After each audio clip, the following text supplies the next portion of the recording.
thanks again to Westminster Theological Seminary. Basically, I'm thanking myself for putting the dinner on. Westminster sponsored this evening for the meal. The free book, remember to take a free copy of Gresham Machen's Christianity and Liberalism on your way out this evening. So this evening we have called, Is There a Crisis in Pastoral Ministry Today? I think we can all see in recent years there have been a number of scandals that have hit the church, from sexual abuse to moral failure to financial indiscretions. There have been ministers who have pulled out of ministry during COVID especially, or thereafter, demitted their call, decided to completely change career. Many ministers are burnt out at this time. And so the question we're asking is there a crisis in pastoral ministry today?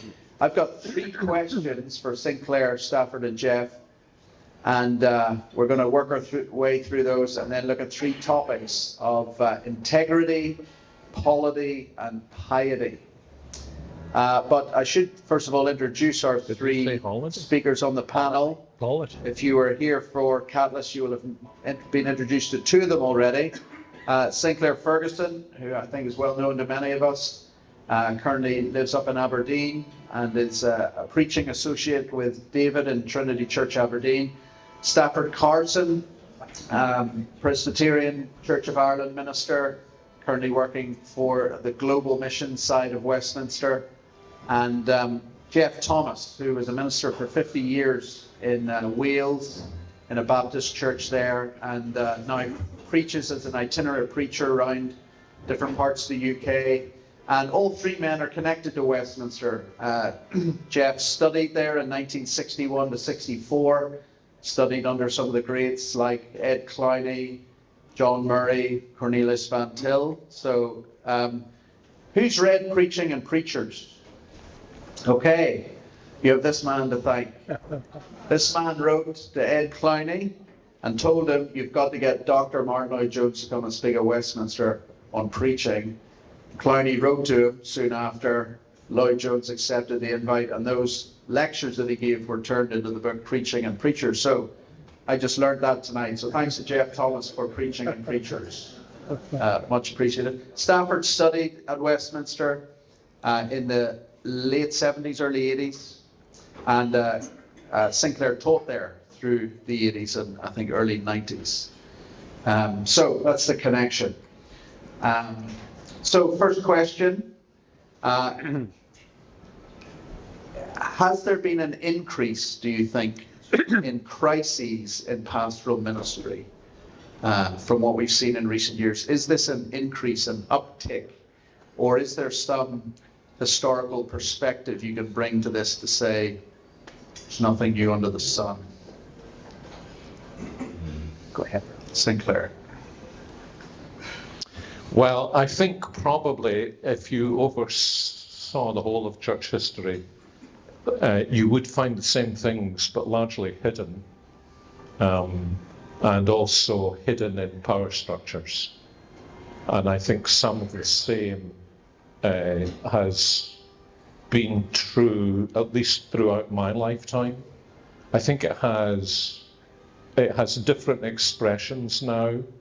I think the evangelical expressions are probably symptomatic of something that has taken place in evangelicalism.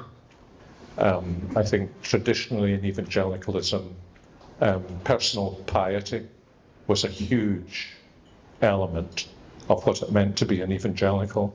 I think it's become a matter of relative indifference. I think in some situations cool has replaced piety, honestly. Mm-hmm.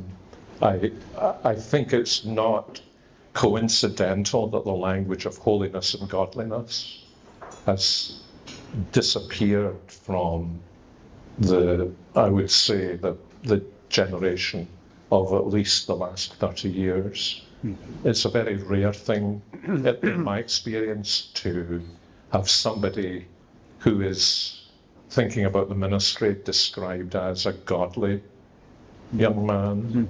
Mm-hmm. And so I think all of that is a kind of seedbed in which it shouldn't surprise us that these tragedies in many ways emerge, Johnny. Stafford, what about you, working in more of the British context than the American context? Do you think there's been an increase in these kind of crises, scandals in pastoral ministry in recent years? I'm not sure that I'm well enough read up or have enough experience to really comment accurately on that, Johnny. I think it's probably the case that there have always been significant challenges to those in pastoral ministry. But as Sinclair says, maybe we just haven't been as aware of them. Like many of the issues that prevail now in pastoral ministry are coming to the surface and are communicated very widely and very quickly. So it could be that part of what we think is a crisis or an increase in these issues is a result of social media as much as anything else. I would say a generation ago, we just didn't know what was going on in different parts of the world. But I do think pastors have always been under pressure. Although as I look back in my lifetime, I think even amongst those who would have not been at the Reformed or evangelical end of the spectrum, that they seem to be men of integrity. You know, they were trustworthy men. They were good men, many of them, even though they didn't actually embrace the gospel the way we would have hoped they might. But I'm talking about PCI, that the ministers were largely respected and looked up to because of their integrity and because of the way in which they discharged their duties. Many of them were very faithful pastors, looked after their people very well, and made sure that they themselves were held accountable. Beyond that, I do think that the initial scandals that came to the fore in the Roman Catholic Church have affected everybody really, really significantly. I have Catholic friends who are priests in the south of Ireland now who would not walk out publicly along the street wearing a dog collar as they would have done in the past. They just would be the butt of so many bad remarks and criticism out in public. So in Ireland particularly, the scandals that have rocked the Roman Catholic Church and wider society have had an effect on absolutely everybody who would call themselves pastors or clergymen.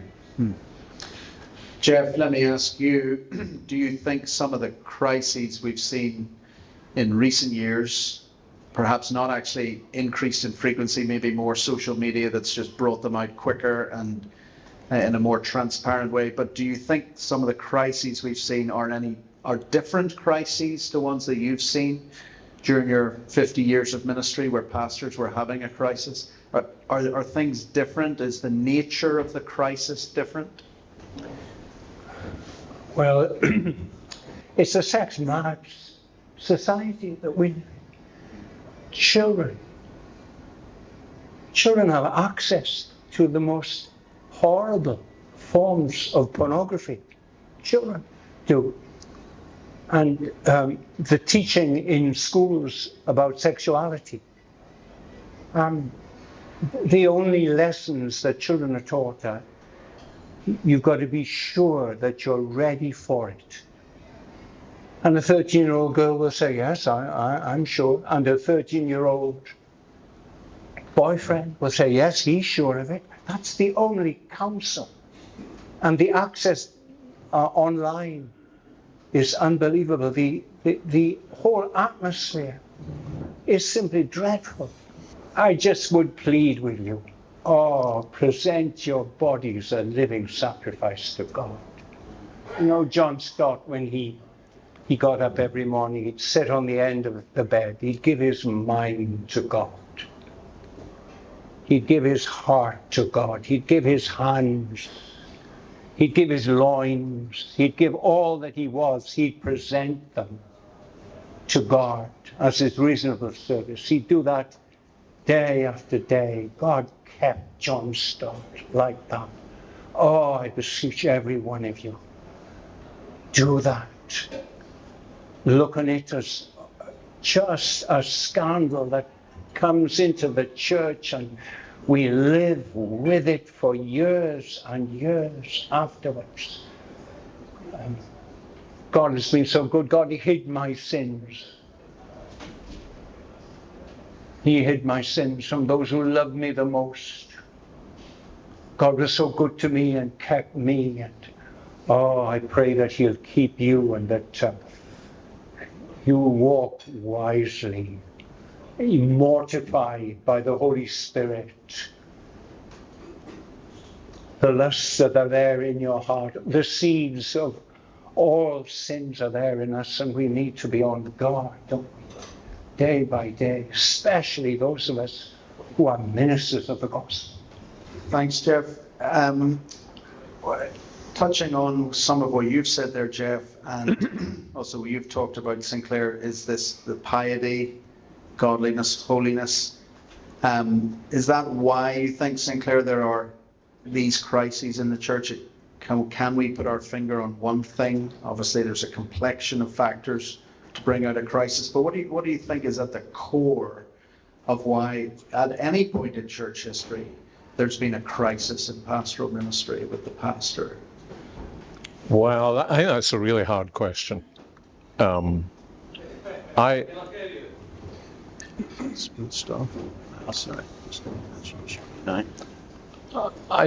think part of the key to our defense is also part of the reason why these situations emerge. And that is actually the relationships that we have with each other as ministers. Mm-hmm. I do not mean by that the safeguard is that we should all start accountability groups. Use this one. Use that one. But in most cases, in my observation, men have, I think I'm struggling here. The men I've known who have fallen have been men that you might not have, looking forward, to put your finger on it, but they have often been men who have not been content just to be one of the brothers. And because they've not been content just to be one of the brothers, they haven't been one of the brothers. And I think from my observation, from history, from what I know, and my observation of my own times, the men who have simply been brothers together have safeguarded one another. Right. Let's just switch that up. Sorry. I think just keep it a wee bit further away. Maybe switch your one off. Switch it off. Yeah, sorry. Just a wee bit further away. So I would say, I think, without exception, that the men I've known who have fallen have been men who have actually been distanced. And that's a very difficult thing to put your finger on. It's not something I think I would be confident enough about a man to say, let me tell you a parable, you are the man. But over the years, I have often regretfully not having had the confidence to do that, realized in retrospect, oh, that's what it was. You're saying that they didn't want to be one of the brothers, in that they kept a distance from brotherly accountability, do you mean, in that regard? They were a loner in ministry, is that what you mean? Well, sometimes that's true, but sometimes it is just that sense that they are not open to the others. I think it's not something that you can analyze in propositional terms, but you can see it in relational terms. And it's always something that has, it's just troubled me. And I've seen so often that these are the men Not all men who are like that fall, but I have noticed that the men who fall are often like that. I heard that after the Ravi Zacharias scandal dropped, that it came out that for years he had stopped going to church on a Sunday, that he was no longer a member of a local congregation, and he was just always away speaking somewhere. So I wonder if that ties in a little with what you're getting at. Stafford, what about you? Why do you think we get these kind of crises? Well, just as Geoff has been saying, the seed of every sin is in our heart, and we need to guard our hearts very carefully. In terms of the means of grace, the fellowship of the saints, I think is what Sinclair is referring to, that kind of relationship that we have with our colleagues in ministry can be so important, and our relationship within the local church is crucial. I have a few friends in ministry, and they are very perceptive men. They would know when things are going well with you and when things are not, and they would be gentle enough and smart enough and humorous enough to say, well, how are things? Are you doing okay? And it's not an accountability group as such, but it's just a question of an open and honest relationship. And I think they would be very sensitive if they thought things weren't going well with you. And just keeping in regular touch with them. Ordinary things like Sunday night suppers, when you sit around and you talk together, or when you get together with ministerial colleagues from time to time, those can be very, very enriching, very, very good times that help you to stay honest. And the men I know, can be really encouraging when you get quite down and you feel as though you're not doing well and you're almost ready to walk away. That they'll continue to encourage you, continue to help you. So that relational end of things is very, very important. And if that's not there, then I'm not sure how well I could survive.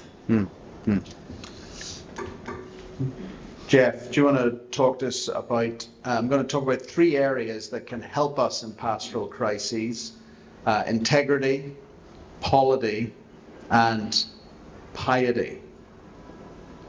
Let me ask you about integrity. When you were a minister, you were 50 years a minister in one congregation. As you look back on your ministry, obviously you know your own sins better than others, but how would you define integrity for a minister as they sort of hold office, minister to their people, are known in the community as the minister of X church? How would you define what integrity is? What does it look like for that minister? You've got certain rules that you keep yourself. For example, you don't go up to the university of Aberystwyth and visit female students. You don't drape your arms around them in the vestibule, and you're so careful in areas like that. Little practical matters. You don't go and visit wives when they're there by themselves and their husbands are at work. You try and visit them both. You see elderly people, you care for them. You've got some rules, the Billy Graham rule about never going out with a woman for a meal by himself. And there's some practical guidelines like that, crucially important. And I struggled in my own life, and God helped me. And nothing to be proud of. Grace kept me, and kept my 3 daughters. I think that integrity your own personal life is crucial. Stafford, what about you? What does integrity look like, you think, for a pastor? Well, I think as I was saying today in one of the talks, it's just about being trustworthy. That people know you and they trust you, and you don't speak with a forked tongue. You don't tell, one story to one person and another story to another. Very careful in terms of gossip. Very careful in terms of what you relate. Keeping confidences with members of your congregation. Being reliable with people in terms of keeping appointments, keeping promises to do things. If you say to someone, I'm going to do it, so you never over-promise and under-deliver, but you maybe under-promise and over-deliver if you can. You do as much as you can for your people.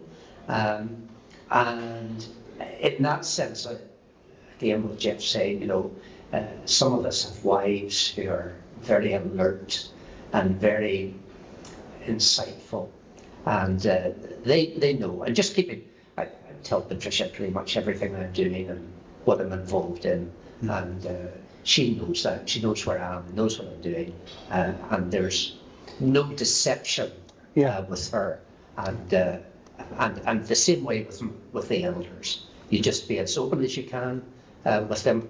Tell them what's necessary without telling them everything, because you have to keep confidences. But integrity is just about being a trustworthy person, a person people can rely on, and a person people know are as true to their word. Sinclair? 10 Commandments. Quite a help.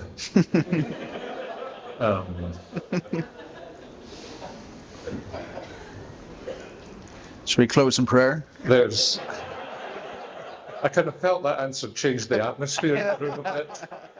I mean, at the end of the day, it's, what the law couldn't do because it was weak through our flesh, God did, sending his Son, the light flesh was sent for sin, in order that the righteous requirements of the law might be met in us. And so our integrity as ministers is, as far as I can understand it, simply the integrity of the genuine Christian, expressed in the peculiarities of our situation. And there are some peculiarities to our situation. So, for example, in our church, my secretary, if a woman came to see me, my secretary's door would always be open. Simple, common sense things. The kind of principles of Paul's instructions to Timothy, how are you going to treat women? Think of them as your sister, because that's what they are. Respect them as your sister. And those things provide tremendous guards, I think, that as we rightly think about others, we respond to them with integrity. And clearly, for us, our wives have been, we don't dedicate everything we write to my wife, my finest critic, but they know us and they see through us. Family, tremendous help, brother ministers, and for me, elders. Integrity is. Here I go again. No, switched off. I've almost supernatural powers to destroy technology. I was kind of reared on the mantra, you never have any friends in the congregation. Yeah. And I didn't like that mantra because I like having friends and I'm conscious I need them. And so I kind of developed a kind of concentric circles approach to colleagues, since in two of the churches I served, I always had ministerial colleagues. And that was my first circle of, we may not be natively best friends, but in this congregation, we will be each other's best friends, and then the elders. And so I don't speak as one who was always successful about it, but that the elders should see me as one of their best friends, and the congregation should know me as one who has these men as best friends. We're all circles of expressions of integrity of what it meant for me to be a Christian man, but also expressions of pastoral integrity. But I think then in concentric circles, like a pebble thrown into the life of the congregation, helps the congregation to see what the life of integrity is, which is one of our responsibilities as ministers and elders, to be models of that. Stafford, you very kindly endorsed a book that I tried to get out with Westminster Seminary Press on Thomas Withrow, the Apostolic Church, and I was struck by your endorsement of Withrow's work, where you spoke about some of the pastoral abuses, the abuse of church members, and that polity is an incredibly caring, incredibly good way to care well for a congregation. And I sort of knew that, but it sort of struck me in the endorsement that you were basically saying, if you get your polity right, then you can care for people well. So let me apply that now to the minister, right? So there's three kinds of polity in the Christian church: there's prelacy, Roman Catholics, Greek Orthodox, Anglican is the prelacy of bishops, archbishops, ministers, bishops. Ministers, bishops, archbishops. Presbyterianism, plurality of elders in one session but connected in a presbytery, and then independency, a minister or a plurality of elders in just one independent church. A structure is only as good as the men in it. Yeah. And three of us on this stage think Presbyterianism is the best in a fallen world. Geoff will have the last word. But how do you think some of those structures help, hinder, or harm the care of the pastor in a crisis? When presbytery works well and properly, it is such an enormous blessing to the minister. The idea that you are a servant to the congregation, but that the congregation is not your master, is enormously reassuring. But when you know that within the presbytery to which you are answerable, there are people there who love you and care for you and will watch over you, that is so very important. If members of the congregation have particular issues against me personally or any aspect of my behaviour, there's a route and a means for them to express their concerns and a way in which they can be dealt with. I'm an enthusiastic Presbyterian in that sense, because I do believe that the structures of Presbyterian polity really do safeguard church members, ruling elders and teaching elders within the church, and hold them accountable at the same time. And that's why I would have said to our students in Union, that presbytery is more than just a business meeting. In many of our presbyteries, it's become largely that. But we really need to develop our presbyteries as places of fellowship and encouragement for one another. And in that sense, I want to endorse Presbyterianism as a means of security, reassurance, and helpfulness with regard to the discharge of ministry. I'll come to you, Geoff. You're getting the last word on polity. Okay, grace upon grace as an independent. But Sinclair, why, as a Presbyterian, why do you think prelacy, in whatever form, Roman Catholicism, Greek Orthodox, or Anglicanism, bishops, archbishops, why do you think it actually might lend itself to unhelpful structures, unhelpful care because of the structure for a minister or a priest? Well, first of all, because it's not in the Bible. And I think the best Episcopalian New Testament scholars have demonstrated that. Most notably, Bishop Lightfoot in the 19th century, probably the greatest Episcopalian New Testament scholar in the last 250 years. So that would be part number one. Part number two is because it breaches what I think is the basic principle of church government, which is plurality of elders, and has inbuilt hierarchy. Now, I think all forms of polity default to hierarchy, because that's how sin works. In Presbyterianism, it's only there unofficially, but it is often there. It's very visible to me.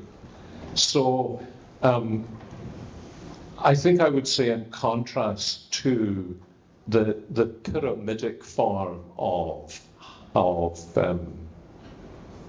prelacy, the beauty of Presbyterianism over against that, and also over against independency, is that the structure is already there for helpfulness. In prelacy, it's got to be created within and perhaps even against the hierarchy. In independency, it has to be created in some other way because it's not built into the structure. I mean, I think what I find in relationship to Presbyterians I know and independents I know, that we often function at the dynamic level in very similar ways. But the theoretical beauty of Presbyterianism is that it's built into the way we are related to one another. And you know, I think it's true historically there are different kinds of Presbyterianism. I don't think Presbyterians talk about it much. Personally, I'm a Presbyterian from the congregation out, rather than a Presbyterian from the General Assembly down. But I am appreciative of the fact that the out is already there. The other congregations are already there, and there is mutuality. And I think this is very helpful. And, you know, I'm sure Stafford has mortified distaste for presbytery meetings more than I have. But the great thing for me about presbytery meetings was when the business had stopped and the informality of fellowship with brothers was released. Because it was then, I think, that you got a taste of what the presbytery was really for. The business was often a necessary evil. It's one of the things I love about the IPC is we do our business, but then presbytery really happens at the Drayton Court on a Friday night. I'm sort of joking, but I'm not joking. It's actually where we have. You just be careful of your tendency towards hierarchy, John Gibson. Well, I was then going to go on to that and say that we do have a hierarchy in the IPC. Paul Levy is the Pope of the IPC, the Pope of Ealing. But that really is actually where presbytery in the organic sense is functioning, is when we're all hanging out with each other, hearing how we're doing, sharing our burdens, and actually giving advice. Know, in the interests of integrity, I need to confess I am the only minister in my denomination on this landmass. And my presbytery is in a part of South Carolina. You can always come into the IPC. But they take good care of me. Yeah. So Geoff, as an independent, how how did you find in your 50 years of ministry when you had issues that you were grappling with, maybe pastoral issues you're trying to deal with in your church or even with yourself? How did you feel polity in your context helped? What did you do to help or find help in your context? Well, we discovered eldership. We discovered it 40, 50 years ago, and lots of independent churches had the deacons, elders, and the pastor. And, that was a great discovery. I had Ira, Michael, Yayan, John. I had 4. Well, they were my friends, really. I think your elders are your friends, your best friends in the church. And when a minister once asked me about what do you think I should do, one of my elders is so opposed to me. I have such trouble from him. He really is against my ministry and what I'm trying to do in the church. I didn't know what to say to him. I couldn't imagine such a situation when one of your elders was scornful of your ministry. Your elders are your friends, and our wives are very close. When we started, there was a young wives group in the church, and they did got some great stuff from the States of the role of women in Christian families. You know, there was that explosion, wasn't there, 40 years ago, with eldership and the family, and everyone was writing books and preaching sermons on it, and it affected us. And there was a lovely spirit of friendship in the church. We had picnics together. We were a team like that. The problem with us is then our link with other churches. Spurgeon said one gospel church can moor alongside another gospel church. And we've done that as we've been drawn together in different ways. There's another congregation in the Welsh language in the town of Aberystwyth, and I was very enthusiastic. I had a cousin in it, I had a sister-in-law in that church, and it was crucial, as Aberystwyth was a cultural capital of Wales, that there should be there in the Welsh language, which 700,000 people speak. The whole legacy of Calvinistic Methodism in Wales, and the translation of the Bible into Welsh, and then Daniel Owens and Howard Harris and William Williams, Pantycelyn, and that whole tradition, Thomas Charles, Maeve Johnson, the Bible, the whole cultural legacy that made it an educated culture was because of the theology that was there. And I wanted to endorse that there would be in the Welsh language in our town. And so we got together several times a year. We had bilingual services together, and the two ships moored alongside, and we encouraged one another in that way. But Ed Flowney in the church course in Westminster Seminary, he compared independency and the relationship that independent churches have to one another was like a bag full of marbles. There was no body life, they were all independent, and that's part of our problem. We compensate by our conferences and our leaders that go and meet together in that way.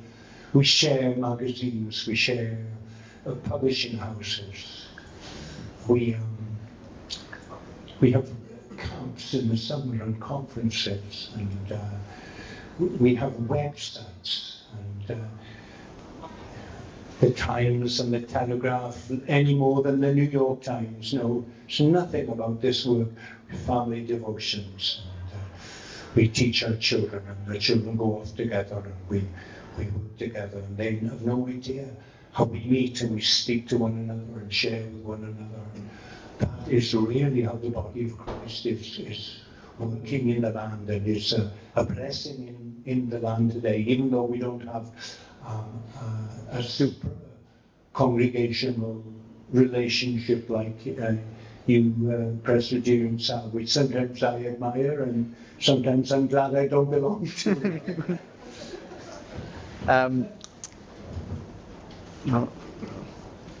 So we looked at integrity, polity. The third area I want to speak about how we can avoid pastoral crises or find help in the midst of them, is piety. So I think somebody this week said Robert Murray McShane didn't say this, but let's say that he did. My people's greatest need is my own personal holiness. If he didn't say it, whoever said it, I'll claim it. It's still true, isn't it? The minister, the church's greatest need is the minister's holiness. How does he get holy? Well, he walks close with a holy God. So I want to ask each of you, how did you maintain your piety through your ministry? And I know you're still in ministry, but as you look back, give us some things that you did that helped you have a close walk with God.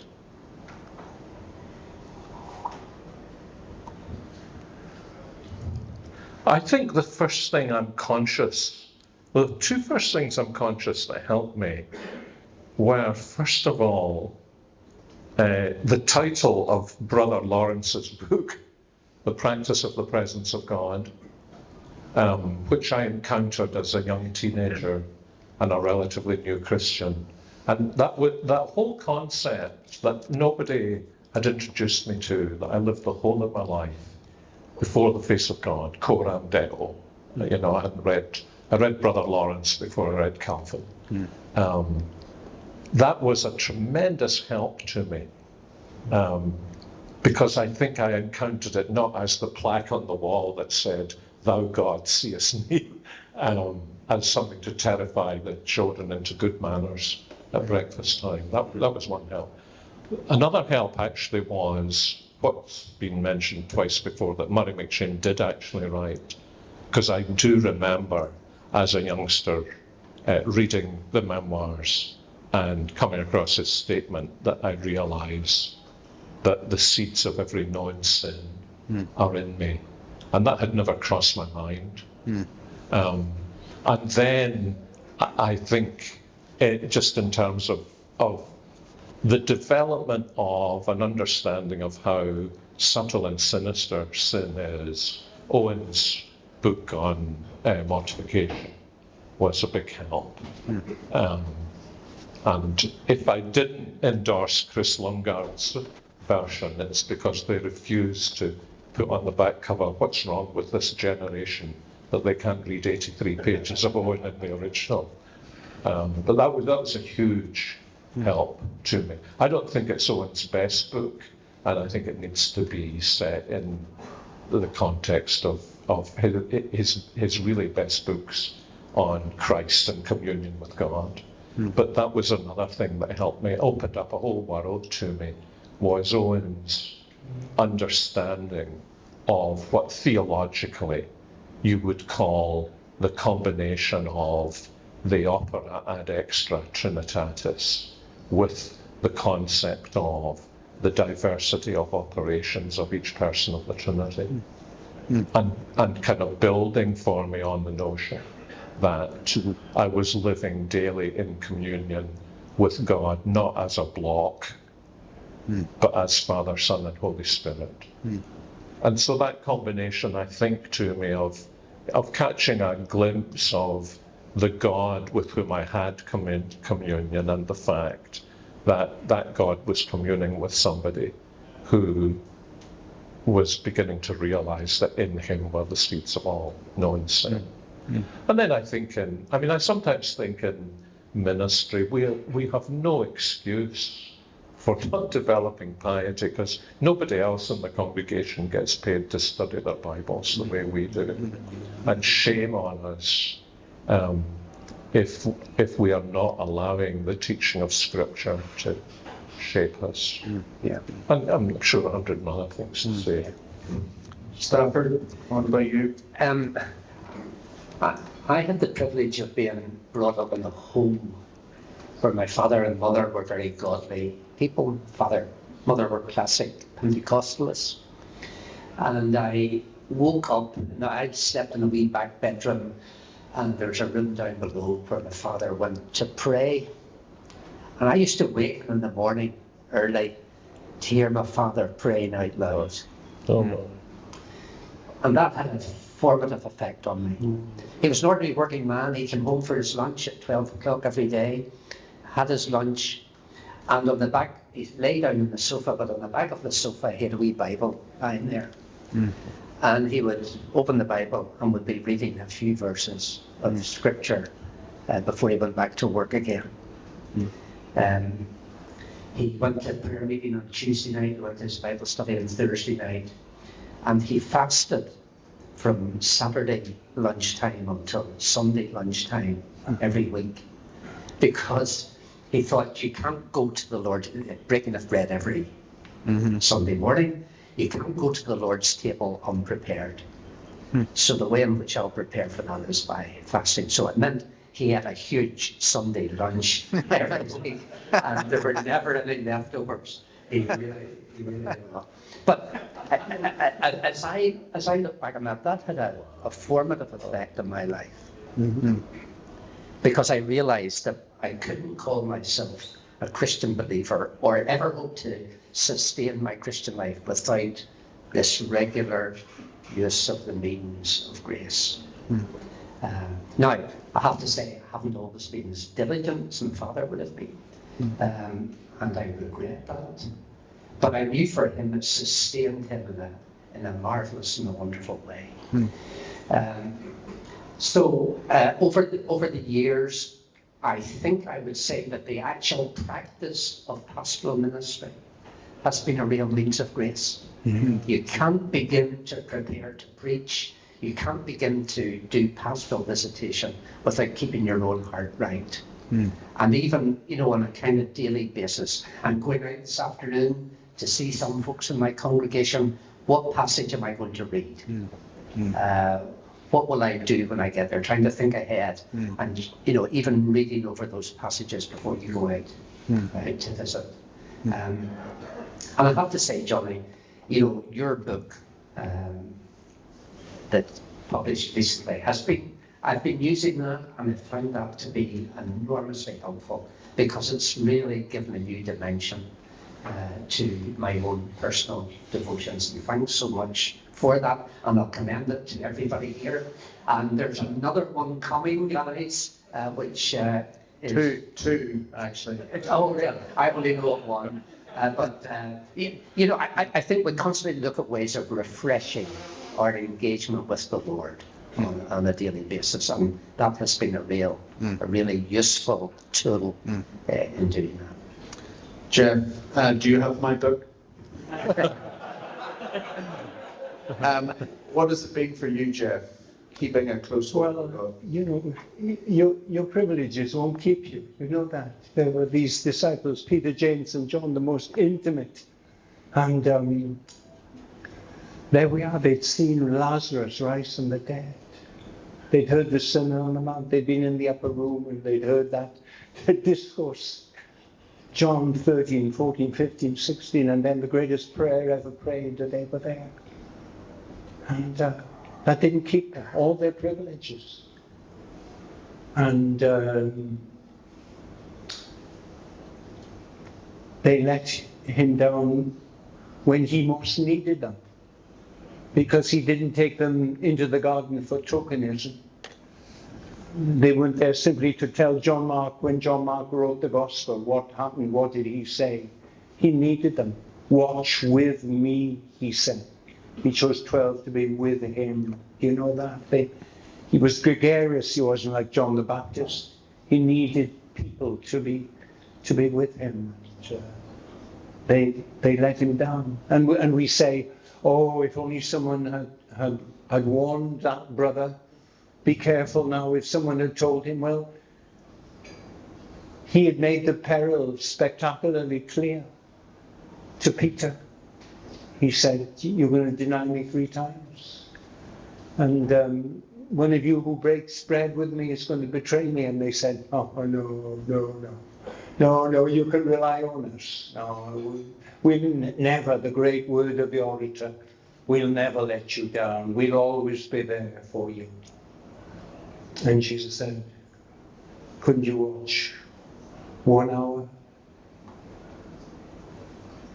It says in the Bible, in many, many places, the answer to this question. It's not a mystery. It's not a secret thing known to God about walking with God. But the last chapters of the epistles are full of the most wise advice about you as individuals, your family life, your duties in the church. You know what you've got to do. When we stand before the Lord, we never say to him, why didn't you tell me? I remember when I was in a planning meeting for an evangelistic mission to Barry when we lived there. Dad was station master, and we were having John Wesley White as the missioner. And so we were planning everything in the afternoon, you know, the music and the singers and the counsellors and where it was to be held and the literature and the advertising and so on. And we all went. I went down to the bus stop with and there was an old man who'd been in there, an old gentleman, black suit, Homburg hat. I think he was Plymouth Brethren. And there was a nobility about him. And I said, oh, that was an interesting meeting. Yes, he said. But, you know, we need more than all that planning, don't we? Yeah, yes, he said. You know what Ecclesiastes 10:10 says, if the iron be blunt, and he do not whet the edge, then must he put forth more strength. He said, you know, that reaper with his scythe, he doesn't waste any time when he gets out his stone and he sharpens the blade of the scythe, and then he goes back and he cuts again for another quarter of an hour, and then he sharpens it. And he said, finding time for Jesus Christ, finding time to speak to him. It's not wasted time. It's not wasted time at all to do that. You know, Spurgeon said, pray briefly and pray often. And, how often, if you want to humble a panel, ask them questions about their prayer lives, and we all shrink and are so ashamed of how little we know about the delights of communion with our Saviour. But there have been times, if I opened my eyes, I think I'd have seen him. There are times of refreshing from the presence of the Lord. And that keeps you. That will keep you. And then faithfulness when you don't feel those times. When you should always pray. Always. And not faint. You see. The effectual fervent prayer of a righteous man avails much. It's true. Mm. I'm going to ask you each a question. There are ministers here at the conference, some with doubts, some discouraged, some battered. What's your one word of encouragement to those in ministry right now who are struggling? What's your one piece of advice, word of encouragement? And a book, one book that you would recommend they read outside of the Bible?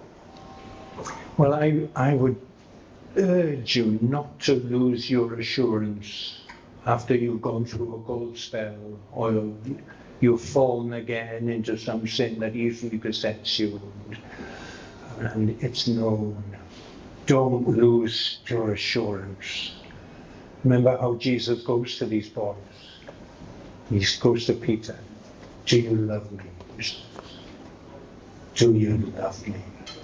And Peter there was no one in the world Peter loved more than Jesus. He said, you know everything, you know that I love you.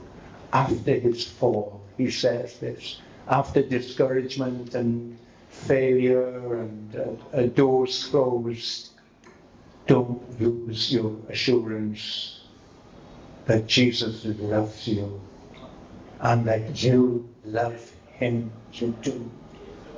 Lord, it is my chief complaint that my love is weak and faint, yet I love thee and adore. Oh, for grace to love thee more. You've got to keep that. You must keep that always. And the book is John Murray's book of sermons and prayers that the Westminster's published. The most helpful book for years that I've read. I might even say the best book I've read. Those sermons. Mr. Murray was the man most full of God I ever met. And these, the prayers of his before and after those sermons he preaches in that book. Wonderful. I suppose the word of encouragement is, it's not about us, but it's all about him and just trusting the Lord. The Lord does his work, his kingdom advances in spite of us. And we keep looking to him, just that firm belief that all the purposes of God will be accomplished, and God has been pleased to include us within the work of his kingdom. And sometimes we don't feel that, or we don't see that, but we continue to believe that and just hold on, believing that his purposes will be fully fulfilled. As regards one book, well, anything that Sinclair's written, will be a blessing to your soul. But it's like the desert island disc question. If you go apart from the Bible and Shakespeare, what else would you take with you?